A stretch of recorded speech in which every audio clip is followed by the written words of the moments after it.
It's the Sports Peninsula podcast. Coming up, the Detroit Lions improved on their best start since 1934 with a 24-6 victory over the Indianapolis Colts last Sunday. The Lions are now a league-leading 10-1 on the season. Next up, the Thanksgiving traditional clash at 12:30 p.m. against division rivals, the Chicago Bears. The Bears are 4-7 on the season, but this is a huge rivalry game and a home divisional game for the Lions, who have not won on Thanksgiving since 2016. They'll look to end this streak this Thursday. Now here is your Sports Peninsula team.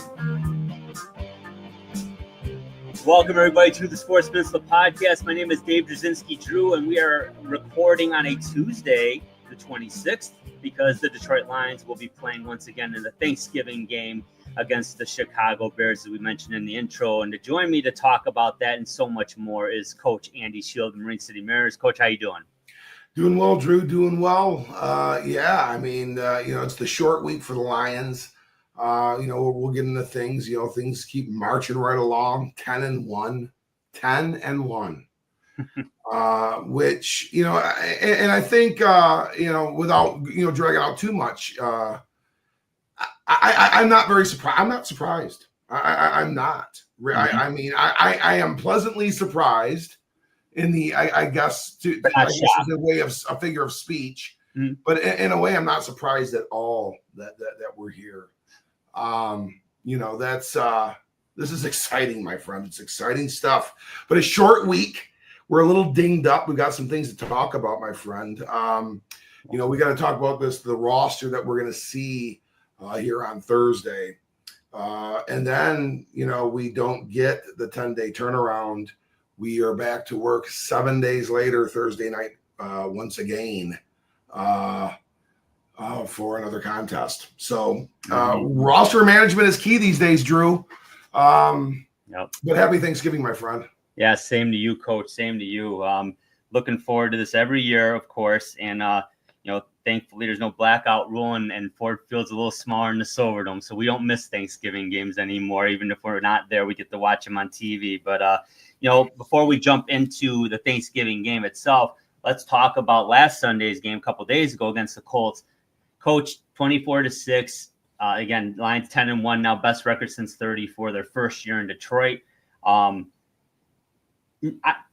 Pretty much the way we thought it would turn out. I mean, we didn't think it'd be a blowout, although an 18-point win's a solid win, no question, but not a blowout. But the Lions were in control the whole game, and they just kept cruising. But no turnovers by either team, which we kind of I thought they're going to get a couple, and I thought that would contribute. The fact that they didn't turn the ball over Indianapolis, that is, that made things more difficult, certainly. But talk about the performance as a whole, because even though it wasn't as spectacular as some of the recent ones we've seen, they're all W's. They're all W's, and this was another one. So what'd you think, Coach? Well, there's a tale of two teams, and there's a tale of two. I guess there's a tale of two halves of the AFC South. There's the Houston Texans and the Indianapolis Colts, and then there's the Titans and the Jags. And those two teams that I just mentioned in the latter half of that division are teams that are really behind the eight ball this year. And the Lions processed quick. They really have no business being on the field with the Detroit Lions. The Colts and the Texans are much more competitive. The Texans being a little bit better. I mean, that I think the pecking order in that league is exactly what it is. The Titans and Jags are where they're at. The Jags are probably a little better. I guess if you had to go head to head, but maybe not either. But then you do definitely have probably the Colts behind the Texans in that division. I think it plays out just the way they are. Those teams are lined exactly the way they should be. The Colts play fine defense. They do a nice job. They made the Lions be very patient. The Lions were very successful once they got on offense. We did a fine job there, but this was a physical game. We got dinged. And the defense, once again, no touchdowns, Drew. No touchdowns. We get out of this game, a little worse for wear with injuries. It was a very physical game. The Colts are a physical football team, and we got dinged up a little bit. But again, it's a process win, Drew. It's a process win. Yeah, no, good point. No touchdowns, like you said. It's just 10 straight quarters now. So we're talking 2 complete games and the second half of the Houston game. They have not allowed a touchdown on defense, or at all. So, damn. I mean, if I'm surprised by anything, Coach, it's how good this defense is. Since Hutchinson's injury. That's incredible. I mean, you knew the secondary was going to be upgraded, but you didn't know how much. And my goodness, I mean, you were talking, like you've said in earlier episodes, they not only have 2 Pro Bowl caliber safeties, they probably have the starting all pro safeties right now, in Kirby Joseph and Brian Branch. I mean, those guys are outstanding. Terrion Arnold has gotten better every week. He started every game. Carlton Davis, what a pickup in trade. In the offseason, he's been outstanding. Amik Robertson, another signing in free agency, outstanding. And Rakestraw's been dinged up. He hasn't played a whole lot yet. There's still a lot of hope for him too. And now you get Emmanuel Mosley back. I don't know what they're going to get from him, but that's a veteran player that definitely has some moxie, and when healthy is pretty damn good.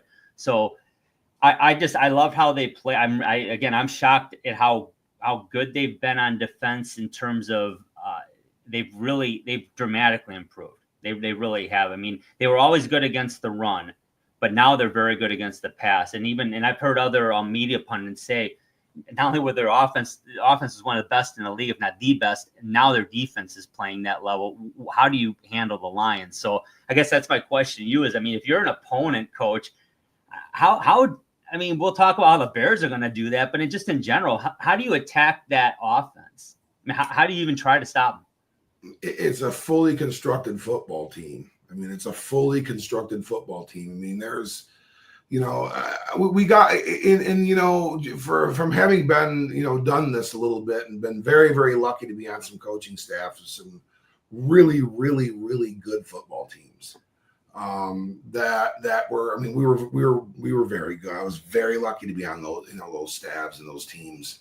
And what you kind of have to be careful with is kind of, not really being satisfied or accepting the fact. In this case, it's you're 10-1.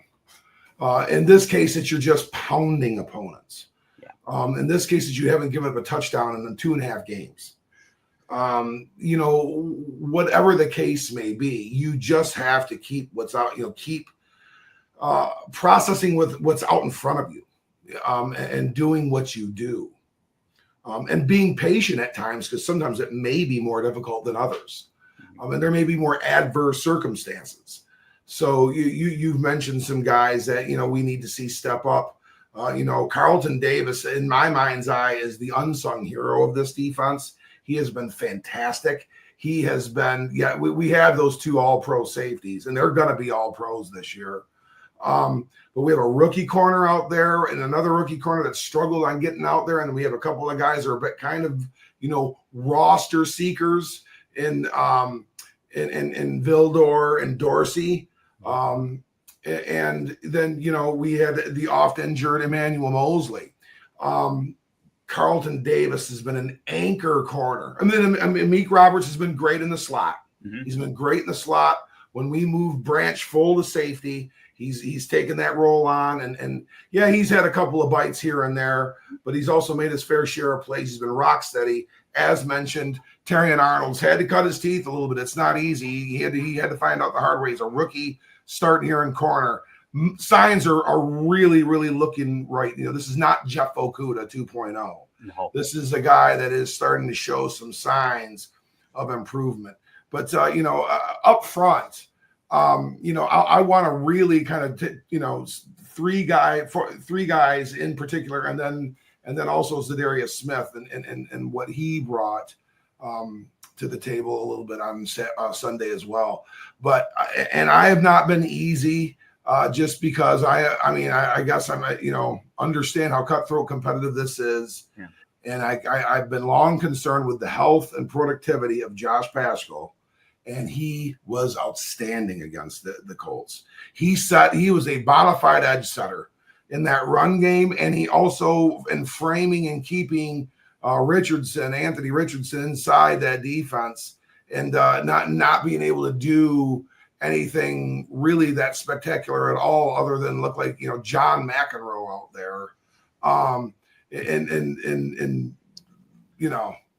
sour faced. Oh, every play and cross and we this is and we're not going to sit here and rally against him, but he definitely, the Lions were in his head and he was defeated out there. Yeah. He was there. There was no way, shape, or form he was going to lead that team to a victory on Sunday, and his performance dictated that. And I would like to think the Detroit Lions did that themselves. Josh Paschal being a big part of that. Aleem McNeil, we're talking about another Pro Bowler, borderline All-Pro type defensive tackle. And then he was extended for a reason, and he is a huge piece to that defense. If we want to start talking teams like the 2007 Patriots, the 1990 New York Giants, the 1985 Chicago Bears. You want to start talking teams like that that were so dominant and awesome, in those years, and look at their defenses, and it's starting to kind of feel that way. It's like almost it's starting to feel that the defense has just as much character and is just as dominant as our offense is. Yeah. And DJ Reader is a guy that that was talked about when he was signed, how great he was going to be. And sometimes he does get some statistics if things do cave into him. But he is the reason that we are locked down on that run. There is that backside is closing all the time. It's closing now, and he is the anchor of that. And the run is always in front of DJ Reader. You never seen him turned ever. So he is phenomenal there. And Zadarius Smith, the production's still not like Hutchinson production. But we saw that pocket collapsing a little bit more.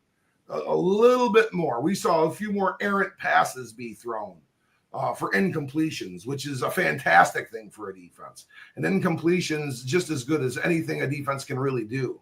Yeah. And yes, we were able to flush and hit home a little bit. When we really get a pocket presence quarterback, that's where I think Zadarius Smith's going to hit home a little bit more. The movers, they'll just scheme and always roll away and slide away from him. That'll make, his pressures, he'll get hurries. He'll still pressure the quarterback, but you may not see him bearing down, so to speak. That was the case a little bit against the Colts, but he got real close, and I think he hit home once. So, or was, maybe hit home a couple times, maybe not for sacks, but for knockdowns. Yeah, he did. He got a couple. Quarterback hurries. He was able to hit home on. So, the defensive performance was just sublime once again. In total, what the Colts really were able to do, Drew. 172 yards through the air, 96 on the ground, 268 yards of offense for the Colts. I mean, it's pedestrian. That's not what you. That's what the NFL game. Hey, I mean, the Lions had 645 yards the week before that. So just in comparison, hey, the Lions had to be a little bit more workmanlike, and we'll get to the offense, Drew. But you talked a little bit about the DBs. I kind of mentioned the front.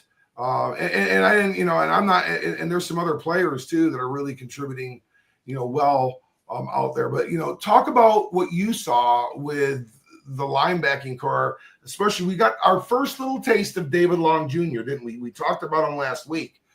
Talk about what you saw those linebackers in place of Alex Anzalone, and what you thought of David Long's debut with the Lions. Well, yeah, at first I did notice Long immediately. He's very fast. And he is aggressive, just like you said. And I'd seen him, play before, but I hadn't watched him admittedly that close. He's explosive. He definitely is. He had about 25% of the snaps. So I'm glad he played. I mean, I didn't expect him to play, quite frankly. So he got some work in. That's great. Definitely expect to see him a lot more in a couple of days here. He's going to start, I think. But when you talk about the linebacker performance, I expected and got what I wanted from Jack Campbell. He led the team in tackles with 9. He was the quarterback out there in the defense. He is not out of place there. That being said, it'd be great to get Double-A back and maybe even Derek Barnes at the end of the year. My goodness. But then a game ball went to Malcolm Rodriguez. He had 8 tackles. That guy, I mean, you plug him in. He got plugged in after in the NFC Championship game last year, and he comes up with an interception. He just makes big plays. He's not a huge guy, but my God, his gap discipline is outstanding. He's like a fire hydrant out there. He's a great leverage tackler. That's the kind of guy you want on your team. He just helps you everywhere. I was impressed by both of them. Absolutely. Malcolm Rodriguez may outlast a lot of linebackers that will get more reps than he will in games. In regards to the longer career in Detroit, just by what he brings to the table. He is able to be that depth linebacker and move across the front and play tons of special teams. And honestly, if we became short on an H-back, fullback type scenario, he can go to that side and do that as well. Guys like him, Nick Bellore, he's like in his 13th or 14th year in the NFL. He's still playing. So, I mean, they have such great versatility. Cameron Reeves-Maben, although we have not seen him play on the offensive side, supposedly he brings that versatility. Jason Kabinda, and I think Jason Kabinda's time in the league may come up. He became oft injured.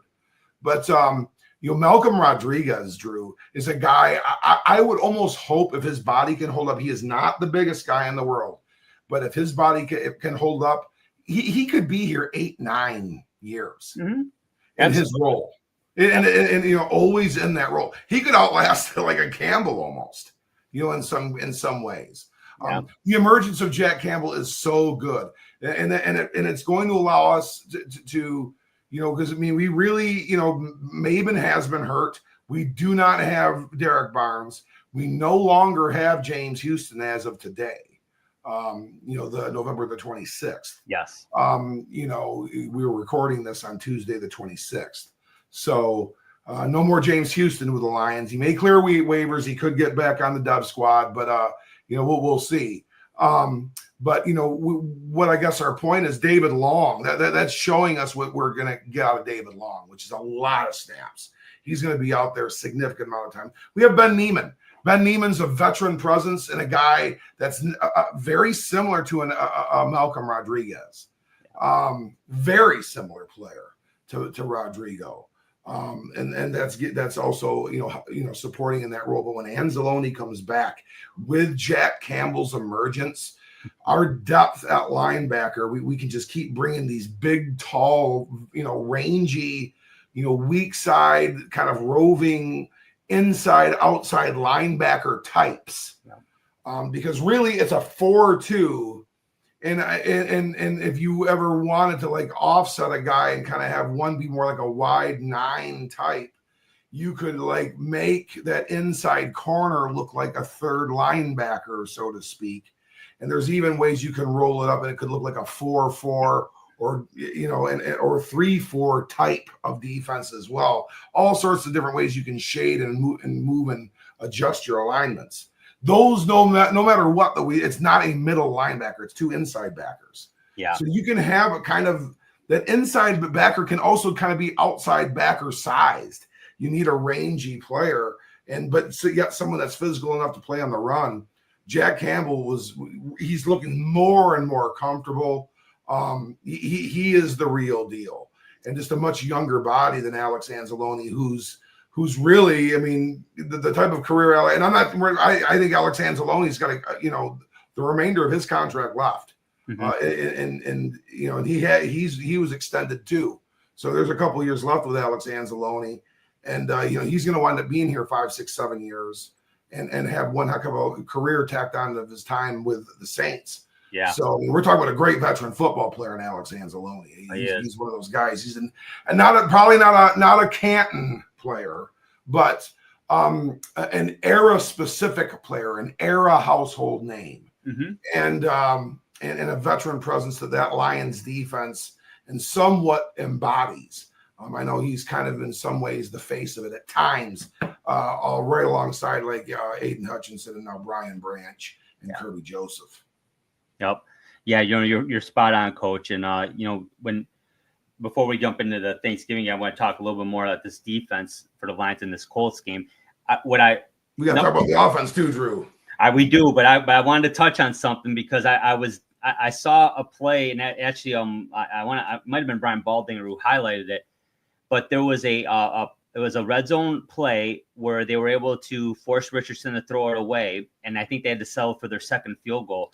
But Aaron Glenn actually dropped Aleem McNeil and DJ Reader back in pass coverage and zone blitzed with Branch and I think Robertson. I thought that was awesome. But Coach, I think that they've changed some personnel, obviously, but the way they play defense now is very different from last year and the year before. They are a aggressive man team that is stout against the run, and they're going to hold that pocket. They're going to collapse that pocket and hold it. They were not able to do that last year. They've been doing it this year. But Coach, talk about the philosophy you're seeing. Are you seeing the X's and O's, the changes, and how impactful is that? Am I overstating it? No, I mean the secondary is so vastly improved, and that's even with some of our injuries. And we've had to rely on some of the names of the past, but we're playing much different in the secondary than we did last year. It is more aggressive, and I mean we've seen Terrion Arnold, and I'm glad people didn't get ultra hard on him. It is his rookie year, but I mean it's handsy. I mean they're physical. They're a physical secondary. They play physically. Carlton Davis has gotten a few personal defensive holding PIs, pass interferences. So I mean, Brian Branch has been guilty of it, and he's gotten some personal fouls coming over the top on a few things. Amik Robertson, I believe, has been flagged a couple times. It's just that they play very aggressively, and that is it's been a tone setter. It's changed things. Because, really it did aid Aiden Hutchinson in some of his production. They kind of were married to one another. Aggressive coverage versus, with aggressive pass rush when pass rush sets, when pass shows. Kind of a match made in heaven, right? Mm-hmm. While that aggressive secondary plays allowed our now fairly pedestrian pass rush or par for the course pass rush, a little more time to still affect and be considered, a viable pass rush. Yeah. So, I mean, that the secondary has been key. That, we play so well against the run with those backers in the front, with the D line and the defensive ends. As a whole, they've been magnificent. But that secondary, I think, is really been the calling card. Yeah, it's incredible how what a difference is, man. I know I've said it a few times. I can't overstate it enough. I mean, it has been that much better. We'll talk about that offense now, Coach.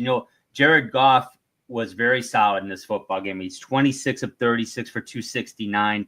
No touchdowns, but no interceptions. 93.4 rating.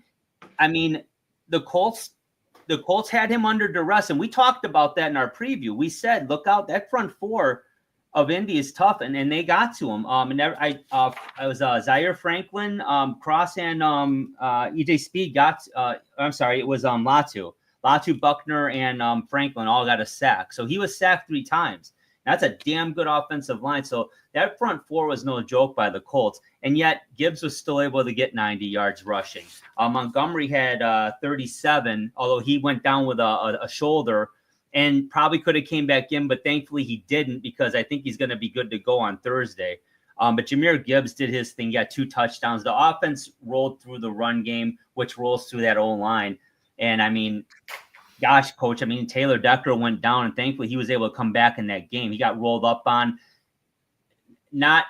Thankfully, he was kind of already down on his knee. So, I'd hate to think if he would have been still in a standing or upright position, what might have happened there. But thankfully, he's okay. But Yeah, I mean, talk about what you saw, Coach, because I just saw a very consistent, not spectacular, but a very consistent performance by that offense and as a whole. Yeah, no, Jared Goff was great. I mean, we moved the football through the air. Yeah. We like you said, he was 26-36, threw the football a fair amount of times, had 269 yards. We moved the football through the air. We signed our checks on the ground this past game and paid for it a little bit. I am a little, I'm more mindful of the wear and tear and the state of Taylor Decker. Long term, a little bit. I think of our five, he and Frank Ragnow and maybe Glasgow Wright, kind of even with Ragnow, are my guys that I'm mildly concerned about their physical state. And Taylor Decker is the oldest of our five offensive linemen. Yeah. He's endured the most. He has struggled with some injuries, always played through them. He has performed at his peak a top 10 left tackle in the NFL. And then we're talking Pro Football Focus rated. Yeah. Probably's lived 10 to 15, 10 to 16 in the upper half of the league for his career. So a fine player. Oh, yeah. A fine player that I am just worried, are we going to start to see those edges worn down on a little bit here? Mm-hmm. Because he's a fine player, but if he weathers, he could become a concern. Yep. And we have some look at on him. He's not played guard really, so I mean we're not talking about someone that we could do some movement maneuvering.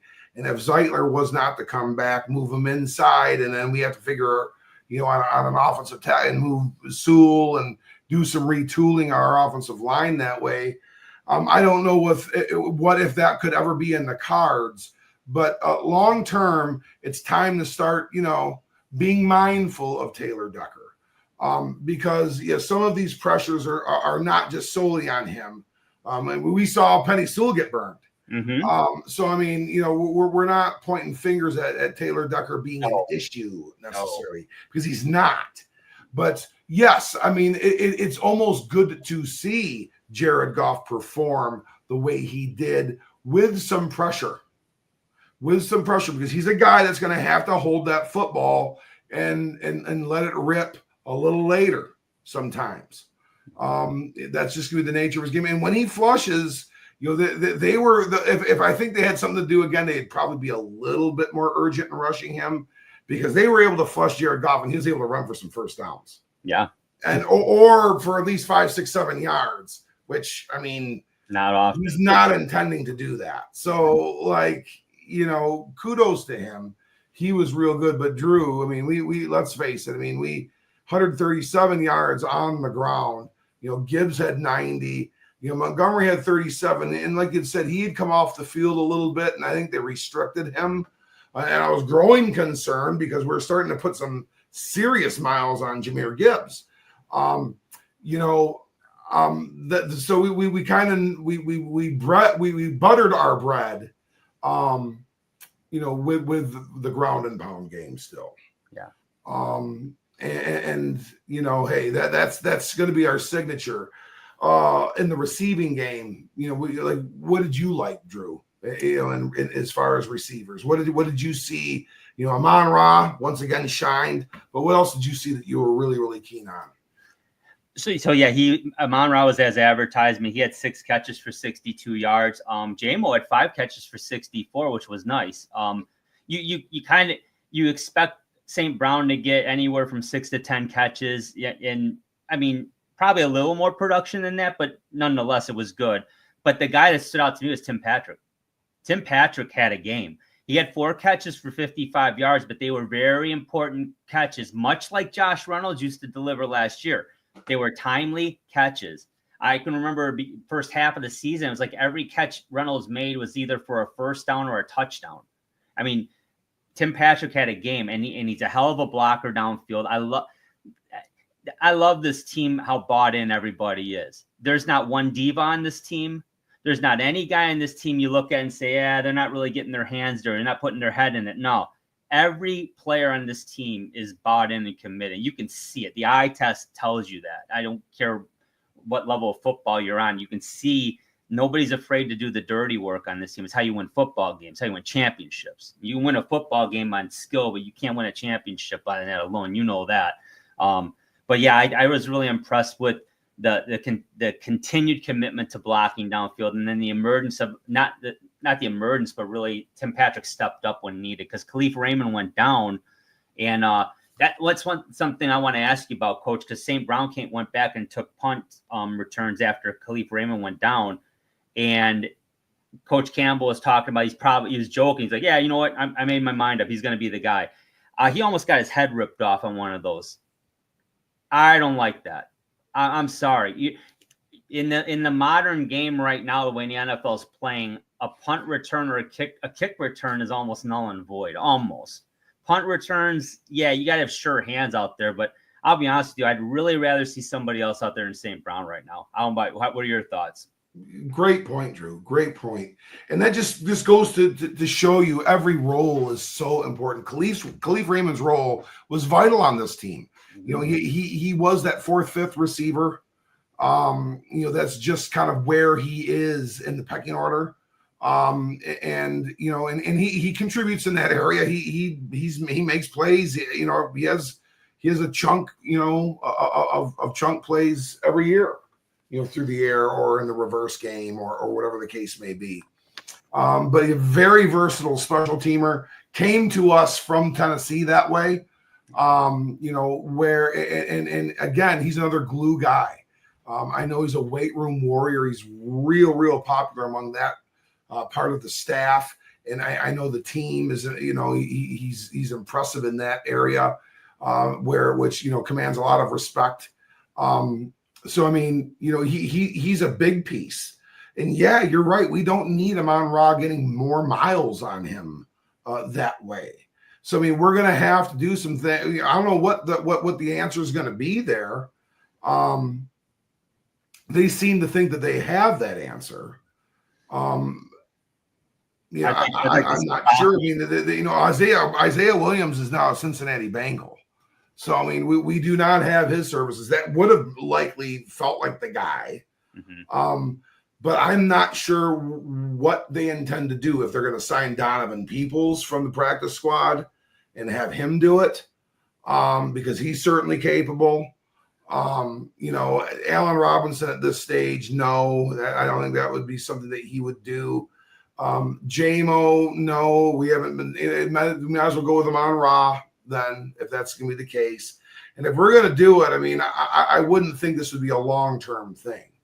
No, there's just too much danger in putting Amon-Ra St. Brown back on punts for any length of time. But you know what? This is football.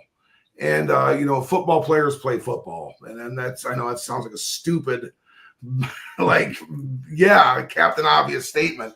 But, you know, hey, and I guess what I mean by that, though, is, you know what? Shut up with all that stuff. It's okay if he runs back punts. You know, there's a little bit of that, too. And, you know, if that especially means, and in this area of the roster, we may not have much of a choice. We might not really be able to do anything and make that roster move until after the Thanksgiving Day game. So we may have to get, you know, a game out of Amon-Ra, you know, doing it. Or, I think, you know, I know Khalil Dorsey has been primarily a kick returner and helped us in that area. I don't know if he is, you know, versed in the punt return game too, because hopefully he has a little less mileage on him. He and Mr. Vildor don't quite get the snaps. They're going to get snaps. We're thinned out, but you know, we shall see. But yeah, the Khalil, you know, the Khalif Raymond, he is not going to play. He's hurt, and it's an injury that I feel it may be a multiple week injury. Why they're not disclosing, I'm not sure. I bet you there's probably a fracture in the foot or something like that. He got hit hard. He came. No, I don't like. It's not like his foot got caught in the turf, but he got hit in the quads, both in the thighs, and he just went straight up. He was like parallel to the ground. He took a hard hit. Yeah, I don't know. So I mean, that is a big one. That is a big one. Yeah. And he's definitely not going to play come Thursday. So, our offense was so impressive against Jacksonville. To think you can't really come. It's like trying to follow the Beatles in the middle '60s. In a concert or something like that. Like you're the next act after David Copperfield. Kind of like hard. I don't know what I'm going to do. So I mean, they were great. So I mean, they weren't. It was going to be more bare bones, in a response like you would see in a typical NFL game, which is exactly what you saw. It's exactly what you saw against a team that's going to fight. I mean, they're going to be in the playoff hunt the last 3-4 weeks. The Indianapolis is going to be. I don't think they're going to get in, but they're going to flirt. They're going to be in the hunt. If their offense could get it together, they'd be contending for a wild card spot. I believe their defense is pretty damn good. It really is, and they do have some nice offensive line pieces. Quentin Nelson, he got roughed up in that game, and he is a stud. Quentin Nelson is a captain on that team. He's an All-Pro. He's a top 5 pick. I believe is a 5th pick overall for them. He's an outstanding guard. I mean, that's the kind of guy like that. That's like what's kind of guys the Lions got. I'll be honest with you. Quentin Nelson's that level. He got put on his back a couple of times. The Lions are no joke. I mean, it's a special team, like you said. And again, yeah, they didn't truck them. Well, they probably shouldn't have. The Colts are a pretty good team. They're just not. Their offense lacks a little bit, and we saw that. But their defense is for real. So. They're no massacre, but OW nonetheless. Coach, Thanksgiving, it's special. Once again, since 1934, ironically, they've been playing it that long, ever since they've been in Detroit. It's a beautiful thing. Bears in town. We've talked about this before, but I always like sharing a Thanksgiving memory of a game or something that you were able to experience as a youngster. Talk about one of your favorites.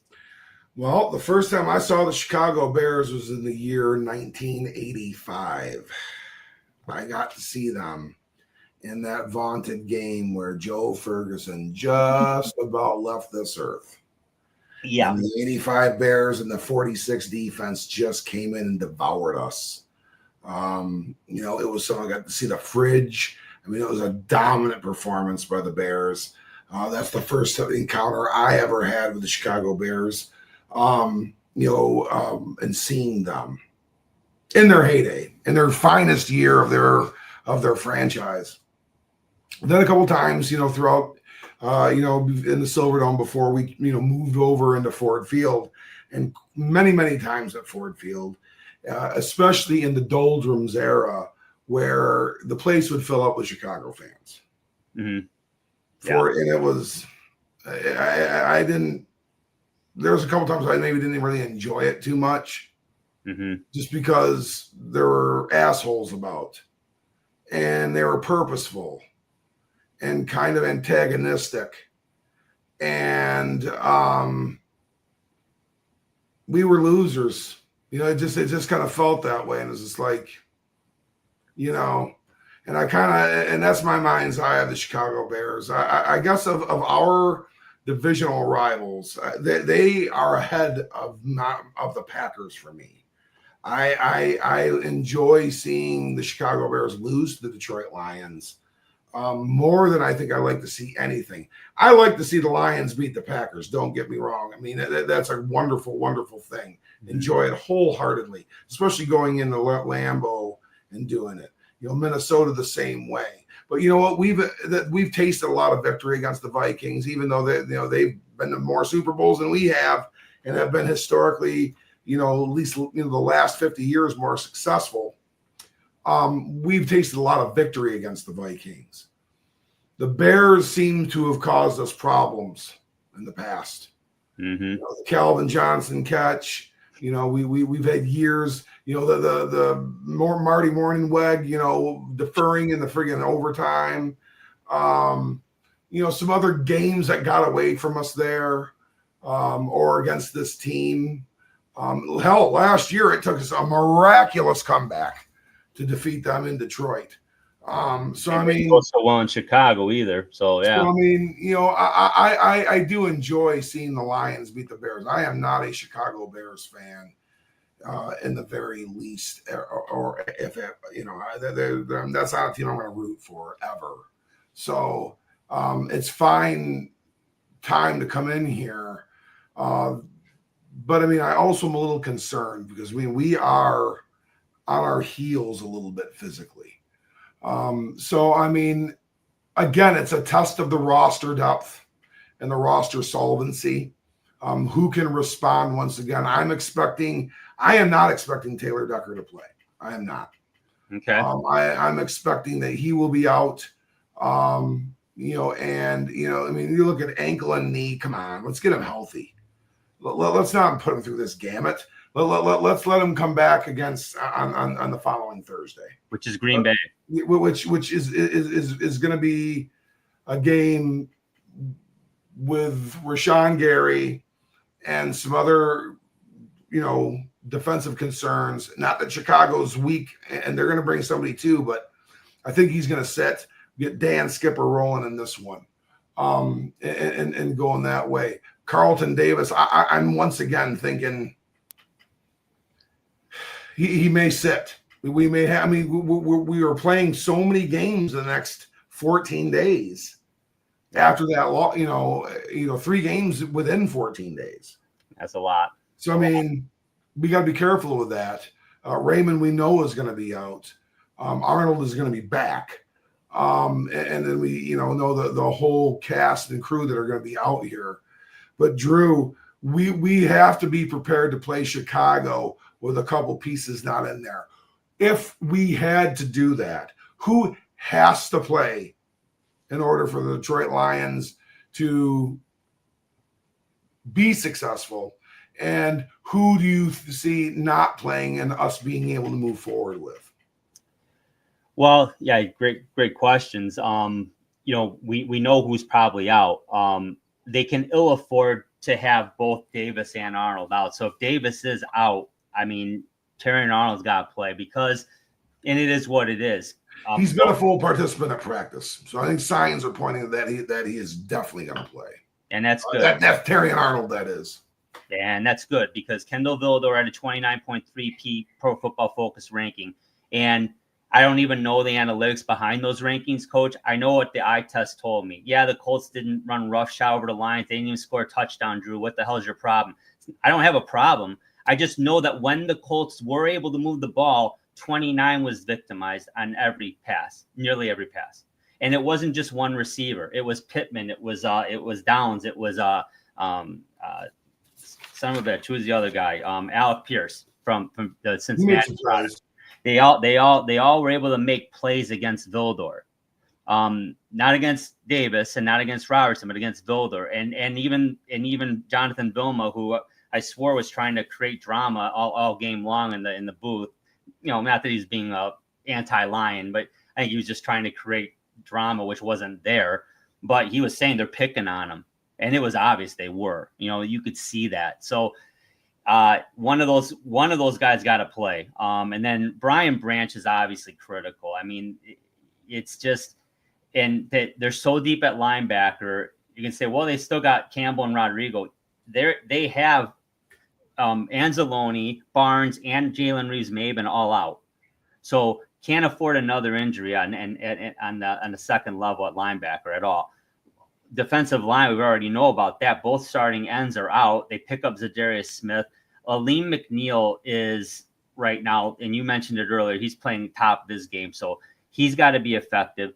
I think if they roll out there what they had against the Colts, they still have a very good chance at winning, and that's missing players. But I think I would agree. I think Davis probably does need to sit because he's gonna be needed next Thursday against Green Bay. Not that this game's not important. This is a very important game. This is a home divisional game. You got to win this game, and you really do. Now, if they lose it, are they in deep shit? No, they're not. But again, a divisional game at home, you got to win that. You look at the schedule. We look at the schedule every year before, and you say that's a game you got to win. It's a game you got to win. That's how they got to face it. I'm sure they are. They're not looking at this like, well, this is when we could. No, they want to win this football game. But I think on defense, they've got enough in. They've got so many injuries. They really can't afford any more. It's amazing how well they're playing with the amount of injuries they have, Coach. In my view, that's how I'm seeing it. Well, the Vikes and the Pack are right on their heels. Mm-hmm. And, you lose the next two divisional opponents. One of them being Chicago, who is the one team that's sub 500 and struggling in the division. You now may very well likely now be in second place behind the Minnesota Vikings if they would win out, because we would have 3 losses to their 2. And really now the Packers are right on our heels. We're still in fine shape to make the playoffs. We're 10-3, but nonetheless, we not the turn of events we want to see happen, and we have some roster concerns. So, it's a cautionary tale. You're as good as you are from week to week. That offensive line is the bread and butter of this team. It's the true factor. So we are going to be definitely going into this game. Like I said, it's not official. I just feel that Taylor Decker will be sitting in this one, knowing that the Green Bay game, if we were only to get him for one, that would be the one that I think you would want him to play in. It would be really nice to see Sam Laporta healthy and a contributing factor. Brock Wright's been great. I think poor Sam has not been 100% much of the year. Mm-hmm. And that's something that we need to be mindful of and concerned of too. That's a long-term, type of an issue. Is he a guy that is just really only ever playing 75 to 90%? Is he ever, is he dinged a lot? Whatever the case may be, but it would be nice to see him and Ben Johnson find some creativity with him, and have him be that yin to yang once again with another receiver. Whether that's Amon-Ra, whether that's J-Mo, whether that's Tim Patrick, whether that's Brock Wright, or Jahmyr Gibbs. I definitely want to make sure we don't put so many miles on Jahmyr Gibbs. Hearing David Montgomery's good to go, but want to be able to see David Montgomery have a double-digit carry game like he typically does. Mm-hmm. The Jahmyr had 21 against Indianapolis, so we need to see that number probably come down a little bit, and get his touches maybe a little bit diversified through the air as well, because I just don't think we want to put that kind of pounding on Jahmyr Gibbs, or we'll have worn down run game when it comes to the friggin' playoffs. And that's something that we have to be very careful of. So what does that mean? I think that means Craig Reynolds and Vaki, Sion Vaki is going to factor in the run game a little bit. I think you're going to see a third back get some legs in this game. And so as to not put so much pressure on Jared Goff and have a game plan that's pass heavy, a la the Rams and Buccaneers offensive game plans, which we saw how that all worked. We barely squeaked by with the Rams, and our one loss did come against the Tampa Bay Buccaneers. So my 2 cents with that, Drew. Defensively, we just keep finding a way to respond. We had the Pro Football Focus worst rated cornerback play substantive snaps. He didn't miss a defensive snap. He played every snap. Played every snap, and we didn't give up a touchdown.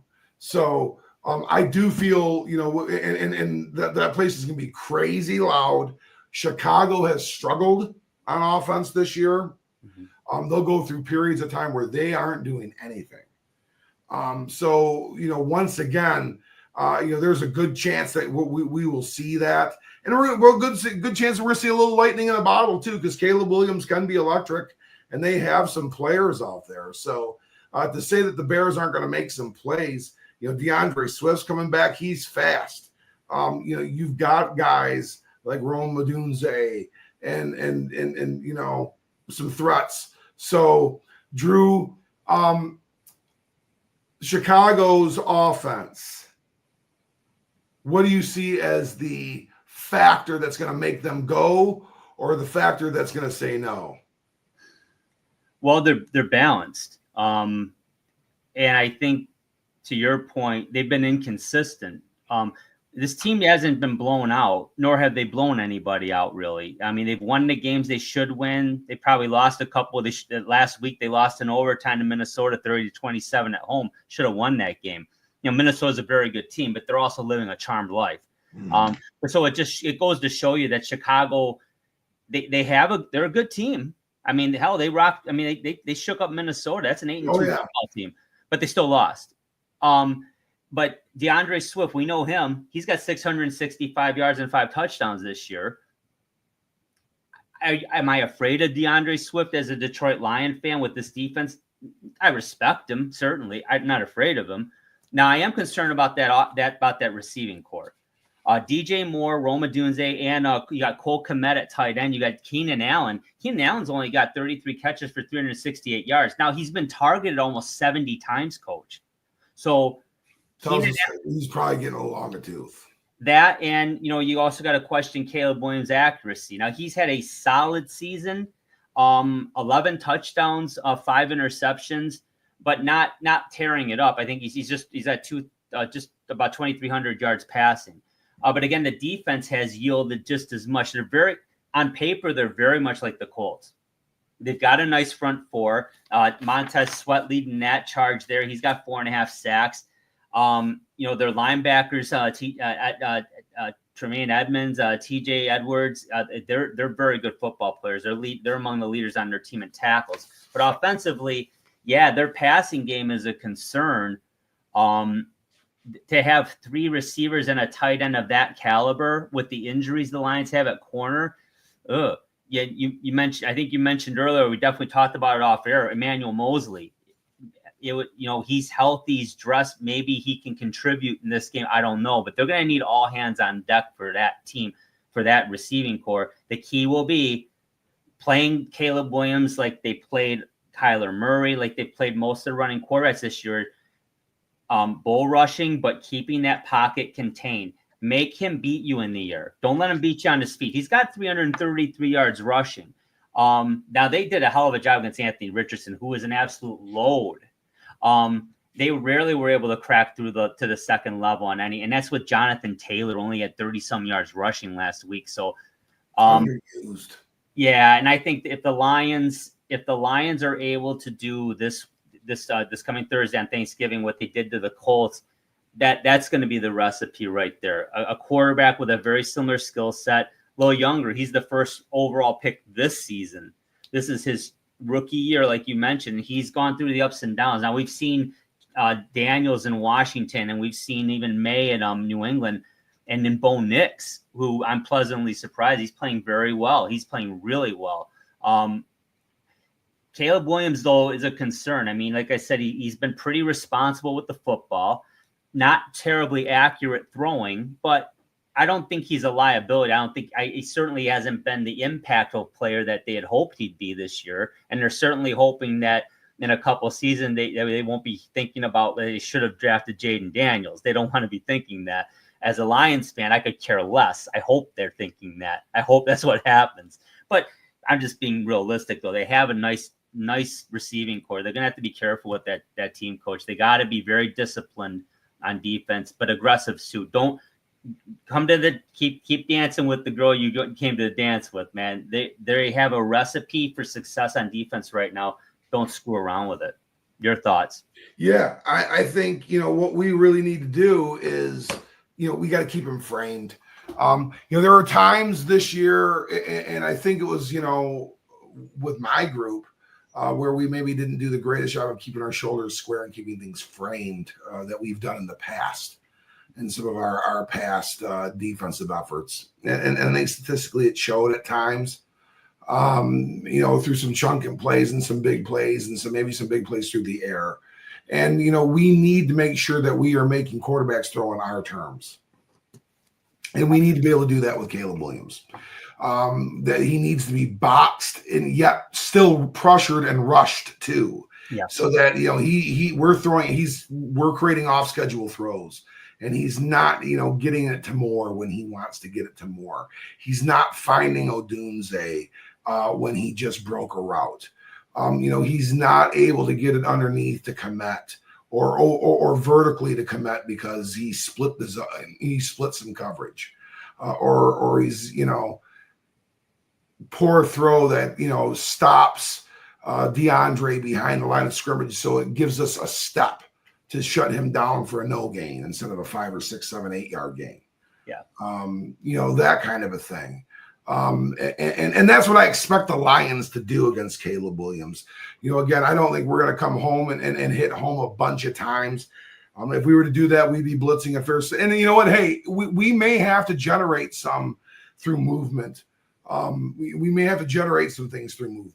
We may have to. And the reason why I'm saying that is because hey, we just got done playing. I mean, we may have to be a little bit more of a change-up team and do things a little bit more that way in order to pressure and play with a little bit of a different energy and a little bit of a different mindset, because we are protecting some roster spots and some slots of guys that are not there. With Carlton Davis out, maybe our best response is to blitz a little bit and try to create some off-schedule throws. And then if we can get him back for Green Bay, which, Jordan Love came in our stadium last time and did us good last year. Mm-hmm. So, and that's a guy that's definitely got a salty taste in his mouth for the Detroit Lions, is Jordan Love. Yeah. So, I mean, he loves our stadium too. So, I mean, he performs well in it. So we may have to get creative with Caleb Williams and do some things that way. I'm almost expecting that we will. And he may hit on a couple of things. Oh, sure. And you know what? If we give up a touchdown, we give up a touchdown. We can't be so damn greedy. But hopefully we are able to ground and pound and continue to do our thing that way, Drew. What do you see this thing as a prediction, my friend? Yeah, Coach. Again, a lot of the same that we saw last week. I don't think this is going. I'll be pleasantly surprised if this game gets away from the Bears. And quite frankly, it could. If they turn the ball over, if they're sloppy, they're in trouble. I harken back to the '97 Thanksgiving game in Pontiac when Barry Sanders just absolutely went off. I think the Lions won that game 50-23. Not predicting that this time, although it wouldn't shock me if the Lions are opportunistic that they put up a 40-pointer. But I'm going to stick to a more conventional, conservative 27-13 score here, Coach. I think the Bears will find the end zone. Like you said, they're going to make some plays. I mean, my God, you can't shut everybody down all the time. I think the Lions will definitely take care of business and win this game 27-13. What do you think? Great minds think alike, Drew. We are a point away from each other. No kidding. Yeah. And like you, I think they'll find the end zone one time. I think, and it'll be another processed game by this Detroit Lions defense. And they will really manage Caleb Williams quite well. They're going to manage that run game. They are going to find the end zone once, kick a couple field goals. They're going to get 13 points. The Lions are going to score 4 touchdowns. We're going to win 28-13. Okay. I do expect that we will maybe do one hocus pocus play and have a little fun that way. We'll get through the air a couple times, maybe one on the ground this time. Just probably taking it a little bit easier on the run game. We're going to live on the run. We're going to do our thing on the run. But, Jared Goff is going to, get the chance rolling a little bit in Ford Field. And that turducken is going to taste real, real fine. For our folks in Ford Field. It's actually in CBS, so they're going to be going with that 8-legged turkey. Yeah, exactly. Either way, it's going to taste great. I can tell you that right now. I hope your Thanksgiving turns out great, Coach. Same to you, Drew. Happy Appreciate Thanksgiving to you and yours, and I'm thankful and grateful for you, my friend. You make this thing go. It's a lot of fun. Appreciate you. You're. This is your brainchild. This is yours. So you're. This has got your thumb for an honor, brother. So thank you. Thanks everybody for watching and for subscribing. Don't forget to check us out every Saturday night at 7 p.m. on the ESEN Roku channel. Also subscribe to our Facebook and Twitter X pages to follow us there as well. Thank you again for watching. We'll talk to you soon. Take care. This has been the Sports Peninsula Podcast. Thank you for watching, and don't forget to subscribe to our channel. Follow us on YouTube so you don't miss an episode at the Sports Peninsula Podcast. You can also follow us on Twitter X. Just look for @SportsP Podcast and follow us to keep up on sports around the great state of Michigan and beyond. You can also catch our show every Saturday night at 7 p.m. on the ESEN Network channel as part of Roku. When you want to hear all about sports in the great state of Michigan, there is only one Sports Peninsula Podcast.